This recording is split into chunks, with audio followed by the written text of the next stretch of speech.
ସାଥିରେ ଅଛୁ ତୁ ନିଜ ହାତରେ ମୋର ଭାଗ୍ୟ ଲେଖିଛୁ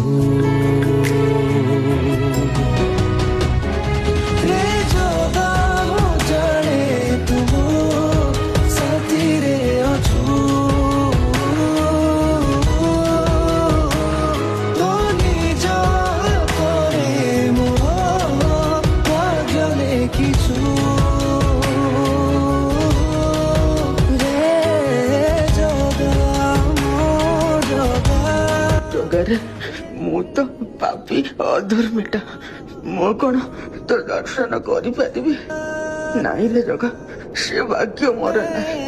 ବନ୍ଧୁ କିଏ କହିଲା ତମେ ମୋ ଦର୍ଶନ କରିପାରିବନି ବୋଲି ମୁଁ ବା ଭାବର ଠାକୁର ଯିଏ ଭାବରେ ଡାକେ ମୁଁ ବା ତା ଡାକ ଶୁଣେ ରେ ଜଗା ମୋ ଜଗା ଆସ ବନ୍ଧୁ ଆସ ମୋ ଦୁଆର ତମ ପାଇଁ ସବୁବେଳେ ଖୋଲା।